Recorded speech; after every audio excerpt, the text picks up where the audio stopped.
ವೀಕ್ಷಕರ ನಮಸ್ಕಾರ. ಉಪರಾಷ್ಟ್ರಪತಿಗಳಾಗಿರುವ ಜಗದೀಪ್ ಧನ್ಕರ್ ಅವರ ರಾಜೀನಾಮೆ ಈಗ ದೇಶಾದ್ಯಂತ ದೊಡ್ಡ ಸಂಚಲನ ಉಂಟು ಮಾಡಿದೆ. ಏಕಾಏಕಿ ರಾಜೀನಾಮೆ ನೀಡಿದ್ಯಾಕೆ? ಉಪರಾಷ್ಟ್ರಪತಿ ಸ್ಥಾನಕ್ಕೆ ಜಗದೀಪ್ ಧನ್ಕರ್ ಅವರು ಏಕಾಏಕಿ ರಾಜೀನಾಮೆ ನೀಡಿರುವ ಕುರಿತು ದೇಶದಲ್ಲಿ ಬಹುದೊಡ್ಡ ಚರ್ಚೆ ನಡೆದಿದೆ. ಇಲ್ಲೇನೋ ಆಗಿದೆ, ಸರ್ಕಾರದ ಮಧ್ಯೆ ಮತ್ತು ಧನ್ಕರ್ ಅವರ ಮಧ್ಯೆ ಇಲ್ಲೇನೋ ಆಗಿದೆ ಎಂಬ ಸಂಶಯ ಕೂಡ ಈಗಾಗಲೇ ಅದು ಹುಟ್ಟು ಹಾಕಿ ಚರ್ಚೆ ರೂಪ ಪಡೆದುಕೊಂಡಿದೆ. ಮೊದಲ ದಿನದ ಅಧಿವೇಶನವನ್ನು ನಡೆಸಿಕೊಟ್ಟಂತ ಜಗದೀಪ್ ಧನ್ಕರ್ ಅವರು ಎರಡನೇ ದಿನ ಹೊತ್ತಿಗೆ ಏಕಾಏಕಿ ದಿಢೀರಂತ ರಾತ್ರಿ 9 ಗಂಟೆ ವೇಳೆಗೆ ರಾಜೀನಾಮೆ ನೀಡಿರುವುದು ತುಂಬಾ ಕುತೂಹಲ ಮೂಡಿಸಿರತಕ್ಕಂತ ವಿಷಯ. ಅಷ್ಟೇ ಅಲ್ಲ, ಇಲ್ಲಿ ಏನೇ ಇಲ್ಲದೆ ಅಂದ್ರೆ ಯಾವುದೇ ಕಾರಣವಿಲ್ಲದೆ ರಾಜೀನಾಮೆ ನೀಡಿಲ್ಲ, ಇಲ್ಲೇನೋ ಒಂದಷ್ಟು ಘಟನೆಗಳು ಆಗಿವೆ ಎಂಬ ಅಭಿಪ್ರಾಯಗಳು ಕೂಡ ವ್ಯಕ್ತವಾಗ್ತಿವೆ ಮತ್ತು ಮಾಧ್ಯಮಗಳಲ್ಲಿ ಕೂಡ ಚರ್ಚೆಯಾಗ್ತಿದೆ. ಹಾಗಾದ್ರೆ ಜಗದೀಪ್ ಧನ್ಕರ್ ಅವರು ಏಕಾಏಕಿ ಉಪರಾಷ್ಟ್ರಪತಿ ಸ್ಥಾನಕ್ಕೆ ನೀಡುವುದಕ್ಕೆ ಪ್ರಮುಖವಾಗಿ ಈ 4 ಕಾರಣಗಳು ಕಾರಣ ಎಂಬ ಹೇಳಲಾಗ್ತಿದೆ. ಅಂತಾರಾಷ್ಟ್ರೀಯ ಮಾಧ್ಯಮಗಳಲ್ಲಿ ಕೂಡ ಒಂದಷ್ಟು ಚರ್ಚೆ ನಡೆದಿದೆ. ಹಾಗಾದ್ರೆ ಯಾವ ಕಾರಣಕ್ಕೆ ಜಗದೀಪ್ ಧನ್ಕರ್ ಅವರು ಉಪರಾಷ್ಟ್ರಪತಿ ಸ್ಥಾನಕ್ಕೆ ರಾಜೀನಾಮೆ ನೀಡಿದ್ದು? ವೀಕ್ಷಕರೇ, ಕಳೆದ ಕೆಲವು ದಿನಗಳ ಹಿಂದೆ ಅಷ್ಟೇ ಅಲಹಾಬಾದ್ ಹೈಕೋರ್ಟ್ನ ನ್ಯಾಯಮೂರ್ತಿ ಮನೆಯಲ್ಲಿ ಕಂತೆ ಹಣ ಸಿಕ್ಕಿತ್ತು.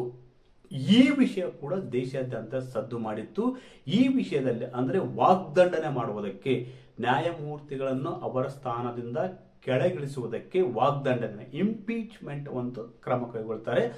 ಈ ಕ್ರಮಕ್ಕೆ ಜಗದೀಪ್ ಧನ್ಕರ್ ಅವರು ಮುಂದಾಗಿದ್ರು. ಅಂದ್ರೆ ನ್ಯಾಯಮೂರ್ತಿ ವಿರುದ್ಧ ಕ್ರಮ ಕೈಗೊಳ್ಳುವುದಕ್ಕೆ ವಾಗ್ದಂಡನ ನಿರ್ಣಯಕ್ಕೆ ಒಪ್ಪಿಗೆಯನ್ನು ನೀಡಿದ್ರು.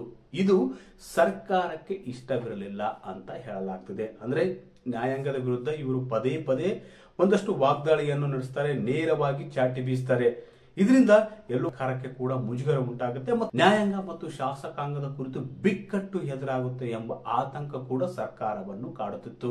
ಇದರ ಹೊರತಾಗಿ ಕೂಡ ಜಗದೀಪ್ ಧನ್ಕರ್ ಅವರು ವಾಗ್ದಂಡನ ನಿರ್ಣಯಕ್ಕೆ ಒಪ್ಪಿಗೆ ನೀಡಿರ್ತಕ್ಕಂಥದ್ದು ಅಂದ್ರೆ ಅಲಹಾಬಾದ್ ಹೈಕೋರ್ಟ್ನ ನ್ಯಾಯಮೂರ್ತಿಯ ವಿರುದ್ಧ ವಾಗ್ದಂಡನೆ ನಿರ್ಣಯಕ್ಕೆ ಒಪ್ಪಿಗೆ ನೀಡಿರುವುದು ಸರ್ಕಾರಕ್ಕೆ ಎಲ್ಲೋ ಅಸಮಾಧಾನ ತರಿಸಿದೆ.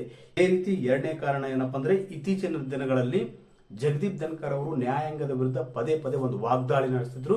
ಇದರಿಂದಾಗಿ ಸರ್ಕಾರಕ್ಕೂ ಕೂಡ ಅಸಮಾಧಾನ ಇದ್ದಂತೆ ಕಾಣುತ್ತಿದೆ. ನ್ಯಾಯಾಂಗ ವ್ಯವಸ್ಥೆ ವಿರುದ್ಧ ಪದೇ ಪದೇ ವಾಗ್ದಾಳಿ ಮಾಡುವುದರಿಂದ ಆಡಳಿತಾರೂಢ ಸರ್ಕಾರಕ್ಕೆ ಮತ್ತು ನ್ಯಾಯಾಂಗ ವ್ಯವಸ್ಥೆಯ ನಡುವೆ ಒಂದು ಬಿಕ್ಕಟ್ಟು ಸೃಷ್ಟಿಯಾಗುತ್ತೆ ಮತ್ತು ಎರಡು ನಡುವೆ ಸಂಘರ್ಷ ಸೃಷ್ಟಿಗೆ ಇವರು ಕಾರಣರಾಗ್ತಾರೆ ಎಂಬ ಒಂದಷ್ಟು ಕೋಪ ಅಸಮಾಧಾನ ಕೂಡ ಸರ್ಕಾರ ವಲಯದಲ್ಲಿತ್ತು. ಹೀಗಾಗಿ ಜಗದೀಪ್ ಧನ್ಕರ್ ಅವರ ನಡೆಗೆ ಸರ್ಕಾರ ಅಸಮಾಧಾನ ವ್ಯಕ್ತಪಡಿಸಿತ್ತು. ಏಕಾಏಕಿ ಇಂಥ ನಿರ್ಧಾರ ಕೈಗೊಳ್ಳುವುದು ಬೇಡ ಎಂಬ ಸೂಚನೆಯನ್ನು ಕೂಡ ಕೊಟ್ಟಿತ್ತು. ಆದರೂ ಕೂಡ ಜಗದೀಪ್ ಧನ್ಕರ್ ಅವರು ಇದ್ಯಾವುದಕ್ಕೆ ತಲೆ ಕೆಡಿಸಿಕೊಂಡಿರಲಿಲ್ಲ ಎಂಬ ಹೇಳಲಾಗ್ತದೆ. ಸರ್ಕಾರದ ವಲಯದಲ್ಲಿ ಜಗದೀಪ್ ಧನ್ಕರ್ ಅವರ ನಡೆಯ ವಿರುದ್ಧ ಅಸಮಾಧಾನವಿತ್ತು. ಈ ಎರಡನೇ ಕಾರಣದಿಂದಾಗಿ ಅವರು ತಮ್ಮ ಸ್ಥಾನಕ್ಕೆ ರಾಜೀನಾಮೆ ನೀಡಿದ್ದಾರೆ ಅಂತ ಹೇಳಲಾಗ್ತದೆ.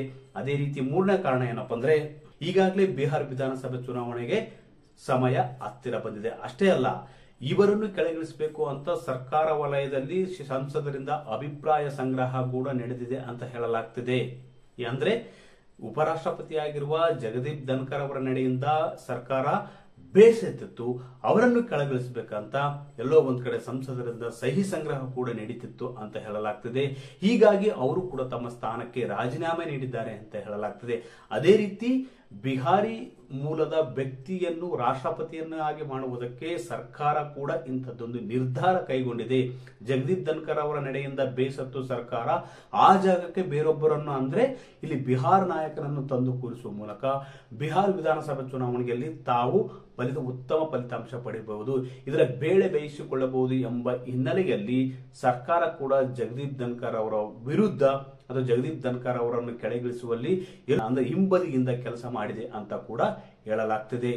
ಕೆಲವು ಸಚಿವರು ತಮಗೆ ಅವಮಾನ ಮಾಡಿದ್ದಾರೆ ಅಂತ ಬೇಸತ್ತಂತ ಉಪರಾಷ್ಟ್ರಪತಿ ಜಗದೀಪ್ ಧನ್ಕರ್ ಅವರು ಇಂಥದ್ದೊಂದು ನಿರ್ಣಯ ಕೈಗೊಂಡಿದ್ದಾರೆ ಅಂತ ಹೇಳಲಾಗ್ತದೆ. ಅಂದ್ರೆ ಕೆಲವು ಸಚಿವರಿಂದ ತಮಗೆ ಅವಮಾನವಾಗಿದೆ, ಹೀಗಾಗಿ ಏಕಾಏಕಿ ತಮ್ಮ ಸ್ಥಾನಕ್ಕೆ ರಾಜೀನಾಮೆ ನೀಡಿದ್ದಾರೆ ಎಂಬ ಮಾತುಗಳು ಕೂಡ ಕೇಳಿ ಬರತೊಡಗಿವೆ.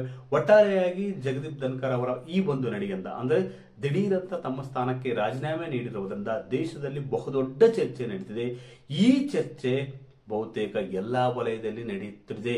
ಇದು ಸರ್ಕಾರ ಮತ್ತು ಜಗದೀಪ್ ಧನ್ಕರ್ ಅವರ ನಡುವೆ ಉಂಟಾದ ಬಿಕ್ಕಟ್ಟಿನಿಂದ ಇಂಥದ್ದೊಂದು ತೀರ್ಮಾನಕ್ಕೆ ಬಂದ್ರ ಎಂಬ ಸಂಶಯ ಕುತೂಹಲ ಕೂಡ ಮನೆ ಮಾಡಿದೆ.